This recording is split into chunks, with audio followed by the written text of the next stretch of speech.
جو جسٹس وقار سیٹھ صاحب کی درخواست ہے اپوائنٹمنٹس کے حوالے سے، تو وہ جو لائحہ عمل ہے، جو طریقہ کار ہے ججز کی اپوائنٹمنٹ کا، اس کو دیکھا جائے اور اس پر کوئی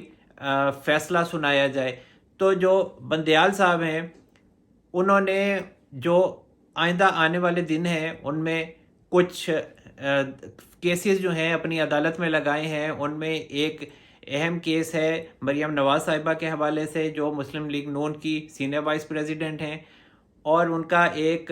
2020 کا غالباً کیس ہے، اور وہ شمیم شوگر مل کا کیس ہے، اور وہ آمدن سے زائد اثاثوں کا کیس ہے، اور وہ جو نیب لاہور کا ہیڈ آفس ہے وہاں پر وہ پیش بھی ہوئی تھیں، اور پھر انہوں نے لاہور ہائی کورٹ سے ضمانت کروا لی تھی۔ تو پھر اس جو ضمانت تھی اس کو خارج کرنے کے حوالے سے جو نیب ہے اس کے خلاف درخواست دی تھی سپریم کورٹ میں، اور ان کا موقف تھا کہ ان کا کیس چل رہا تھا اور لاہور ہائی کورٹ نے ان کو ضمانت دے دی۔ تو اب وہ جو درخواست ہے وہ اب چیف جسٹس عمر اتاب بندیال صاحب نے اپنی عدالت میں لگائی ہے، اور کیس کی سماعت غالباً 22 اگست کو ہوگی۔ لیکن مجھے لگتا ہے کہ وہ اس میں کوئی بڑا فیصلہ نہیں آئے گا، کیونکہ نیب جو ہے اس میں مریم نواز صاحبہ کا جو یہ معاملہ ہے وہ غیر مؤثر ہو چکا ہے، تو درخواست بھی اب غیر مؤثر ہو چکی ہے، تو یہ درخواست اب فارغ ہو جائے گی، اور نیب کے جو پروسیکیوٹر ہیں وہ خود استدعا کر دیں گے کہ یہ چونکہ اب بری ہو چکی ہیں وہ اس کیس سے، تو اب اس کیس کو فارغ کر دیا جائے۔ تو یہی معاملہ تھا فواد حسن فواد صاحب کا، اور ان کے خلاف بھی یہی آمدن سے زائد اثاثوں کا کیس تھا، اس میں ان کو بھی وہ بھی بری ہو گئے باعزت طریقے سے۔ تو دوسرا جو کیس ہے وہ احد چیمہ صاحب کے حوالے سے ہے، جو شہباز شریف صاحب کے بہت قریبی ہیں، اور ان کے خلاف بھی اسی طرح کرپشن کے کیسز سے، کک بیکس کے معاملات تھے،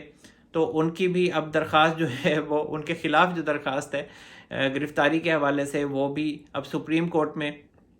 لگی ہوئی ہے۔ اور جو احد چیمہ صاحب ہیں اب وہ دوبارہ جو نگران کابینہ آئی ہے اس کے بھی وہ اہم رکن ہیں، اور وہ غالباً 19 کو 20 اگست سے وہ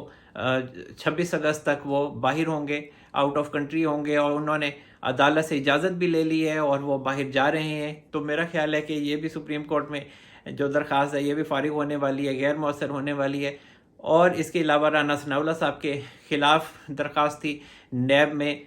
آمدن سے زائد اثاثوں کا معاملہ تھا، تو پھر اس میں بھی جو نیب کی درخواست تھی کہ انہیں کیوں ضمانت ملی ہے، تو اس ضمانت کے خلاف انہوں نے درخواست کی تھی، تو وہ سپریم کورٹ میں لگی ہے، تو وہ بھی بندیال صاحب اس کو بھی ختم کر دیں گے، ریلیف دیں گے۔ یہ میں نے آپ کو بتایا نا، یہ ڈبل گیم چل رہی ہے، لیکن جہاں معاملہ آئے گا نا عمران خان صاحب کا،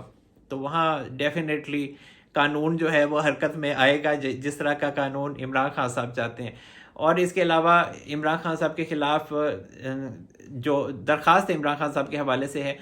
وہ ہے 2014 میں انہوں نے کوئی استعفے وغیرہ دیے تھے، شاہ محمود قریشی صاحب نے بھی دیے تھے، اور یہ تقریباً 35 لوگ تھے جنہوں نے استعفے دیے تھے، اور اب اس کے حوالے سے درخواست جو ہے وہ سپریم کورٹ میں لگی ہوئی ہے۔ 2 اسمبلیز گزر چکی ہیں، اور اب سپریم کورٹ کو خیال آیا ہے، اور چیف جسٹس عمر اتاب بندیال صاحب جاتے جاتے یہ اب اس پہ بھی فیصلہ کرنا چاہ رہے ہیں، تو اس کا بھی کوئی نہیں نکلنا۔ لوگ کچھ پریشان ہوتے ہیں کہ پتہ نہیں یہ مریم نواز صاحبہ کے حوالے سے جو کیس کی سماعت ہے، یا احد چیمہ صاحب کے حوالے سے ہے، یا جو رانا ثناءاللہ صاحب ہیں ان کے حوالے سے ہے، تو کوئی بڑا فیصلہ ہو سکتا ہے۔ اور جو پی ٹی آئی کے جو سپورٹرز ہیں وہ تو یقینی طور پر اس طاق میں بیٹھے ہوئے ہیں کہ ان کے خلاف کوئی فیصلہ سنایا جائے۔ تو اب وہ دن گزر چکے ہیں،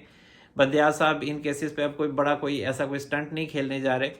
یہ درخواستیں معمول کے مطابق یہ ختم ہو جائیں گی۔ اور اس کے علاوہ ایک جو کیس ہے وہ براڈ شیٹ کے حوالے سے ہے، اور جو کیس ہے وہ یہ تھا کہ مشرف صاحب کے دور میں ایک کانٹریکٹ ہوا تھا براڈ شیٹ کے ساتھ، اور اس میں 1999 میں جب نواز شریف صاحب کو ہٹایا گیا تھا، ان کا تختہ الٹا گیا تھا، تو پھر ان کے خلاف کرپشن کی تحقیقات کی گئی تھی، اور براڈ شیٹ کے ساتھ یہ معاہدہ طے پایا تھا۔ تو انہوں نے والیوم 10 تیار کیا تھا، اور پھر وہ جو والیوم 10 ہے اس کے تیار کرنے کے بعد حکومت پاکستان سے ان کا پھڈا ہوا، حکومت پاکستان ان کو پیسے نہیں دیتی تھی، اور پھر وہی والیوم 10 میاں نواز شریف صاحب کے خلاف کیسز میں بھی لگایا گیا، اٹیچ کیا گیا، اور اس کے بعد پھر میاں نواز شریف صاحب کو سزائیں سنائی گئی تھی۔ تو اب وہ جو براڈ شیٹ کا معاملہ ہے اس کے حوالے سے جو کیس تھا وہ اب سپریم کورٹ میں چیف جسٹس عمر الطاف بندیال صاحب کے سامنے لگا ہوا ہے، تو وہ بھی غیر مؤثر ہو جائے گا، اس میں بھی کوئی مزید کوئی کاروائی نہیں ہوگی، کیونکہ جو براڈ شیٹ ہے اس کا حکومت کے ساتھ پہلے ہی معاملہ طے ہو گیا تھا اور پیسے وغیرہ ان کو مل گئے تھے۔ تو انہوں نے جو براڈ شیٹ نے کیس کیا تھا یو کے میں، تو ان کو وہ پھر ثبوت کے لیے انہوں نے اٹیچ کرنا تھا والیوم 10 کو، تو اس لیے انہوں نے اس کو مانگا تھا۔ اور اس کے علاوہ جو شاہ محمود قریشی صاحب ہیں، انہوں نے کچھ سفیروں سے ملاقات کی ہے جو باہر کے کچھ کرتا دھرتا ہیں، اور اس کے علاوہ جو ہائی کمشنر ہیں آسٹریلیا کے، ان کے گھر ان کی یہ ساری ملاقات ہوئی ہے، اور شاہ محمود قریشی صاحب اس میں شامل تھے، اس کے علاوہ بیرسٹر علی ظفر تھے، اور اس کے علاوہ رؤف حسن صاحب تھے۔ اور رؤف حسن صاحب کا میں نے آپ کو پہلے ہی بتایا تھا کہ وہ فواد حسن فواز صاحب کے بھائی ہیں، اور پی ٹی آئی کی کور کمیٹی کے اہم رکن بھی ہیں، اور اہم رکن تب بنے تھے جب عمران خان صاحب ابھی جیل سے باہر تھے۔ اور جو شاہ محمود قریشی صاحب ہیں وہ تو بالکل ہی مکر گئے ہیں کہ ہماری کوئی ملاقات نہیں ہوئی، حالانکہ ان کی آسٹریلیا کے جو ہائی کمشنر ہیں ان کے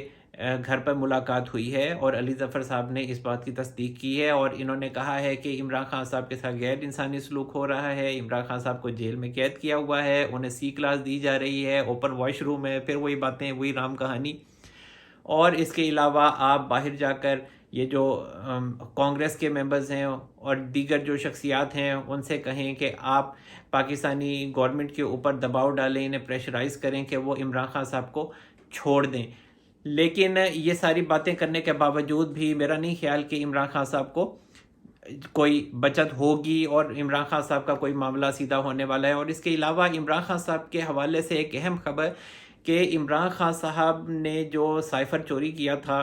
چوری کی عادت ان کو پہلے سے ہے، کبھی گھڑی چوری کرتے ہیں، کبھی کفلنگس چوری کر لیتے ہیں، کبھی سونے کی کلاشن کو چوری کر لیتے ہیں، اور اب سائفر بھی عمران خان صاحب نے چوری کر لیا، اور اسی وجہ سے اب عمران خان صاحب کے خلاف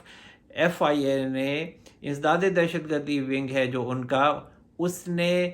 آفیشیل سیکرٹ ایکٹ کے تحت ایف آئی آر درج کی ہے۔ یہ بہت بڑا انکشاف ہوا ہے، اور یہ انصار عباسی صاحب کی رپورٹ ہے جس میں انکشاف کیا گیا ہے کہ عمران خان صاحب کے خلاف آفیشیل سیکرٹ ایکٹ کے تحت باقاعدہ طور پر ایف آئی آر درج کی جا چکی ہے، اور اب عمران خان صاحب کا اس کیس میں نکلنا بھی ناممکن ہے۔ اور اگر شاہ محمود قریشی صاحب اس کیس کے حوالے سے یا کسی اور معاملے میں ہینکی پھینکی کرتے ہیں یا ہل جل کرتے ہیں یا ریاست کے معاملات کے خلاف جاتے ہیں، اصولوں کے خلاف جاتے ہیں، تو پھر شاہ محمود قریشی صاحب بھی اس میں پھنسیں گے۔ لیکن سائفر کیس میں بہت سی شخصیات کے لیے جو گھیرا ہے وہ تنگ ہو رہا ہے، اور اس میں اسد کیسر صاحب آتے ہیں، قاسم سوری آتے ہیں جنہوں نے غلط رولنگ دی تھی سائفر کے کو سامنے رکھ کر، اور پھر جو معاملہ ہے قاسم سوری صاحب کا جو انہوں نے اسپیکر قومی اسمبلی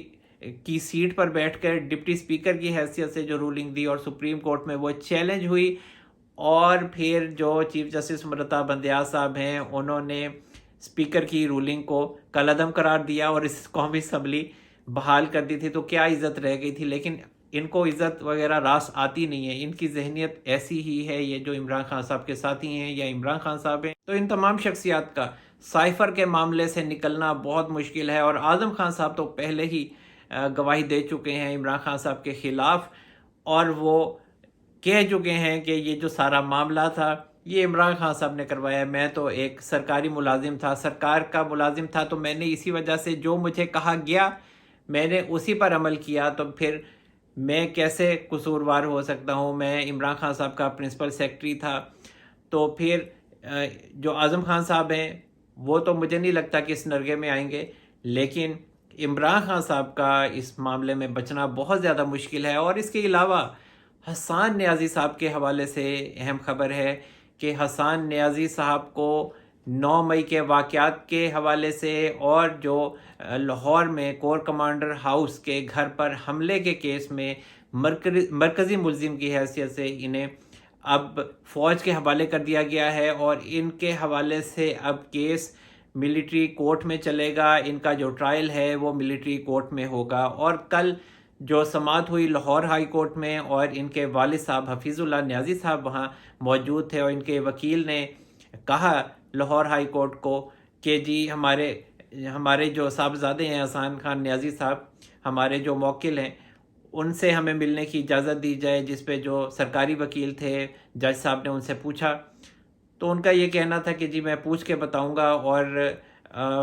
جو جج تھے لاہور ہائی کورٹ کے، ان کا یہ کہنا تھا کہ سپریم کورٹ میں اس کی سماعت ہوئی تھی تو وہاں پہ بھی یہ یقین دہانی کروائی گئی تھی کہ جو 102 لوگ ہیں ان سے ملاقات کی اجازت ہوگی، جو ملٹری کورٹ میں ٹرائل کے حوالے سے ابھی ٹرائل کا انتظار کر رہے ہیں۔ تو چیف جسٹس عمر رضا بندیال صاحب نے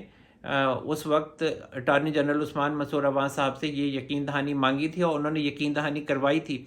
کہ جتنے بھی لوگ ابھی ملٹری کورٹ کے ٹرائل کا انتظار کر رہے ہیں تو انہیں عزیز و اقارب سے ملاقات کی اجازت ہوگی۔ تو اب جو سرکاری وکیل ہیں ان کا بھی یہی کہنا تھا کہ جو حسان خان نیازی صاحب ہیں، بہت زیادہ امکانات ہیں کہ حفیظ اللہ نیازی صاحب کی حسان خان نیازی صاحب سے ملاقات کروائی جائے گی۔ لیکن دوسری طرف جو لاہور ہائی کورٹ کے جج تھے، انہوں نے ایک دن پہلے سرکاری وکیل کو یہ حکم دیا تھا کہ حسان خان نیازی صاحب کے حوالے سے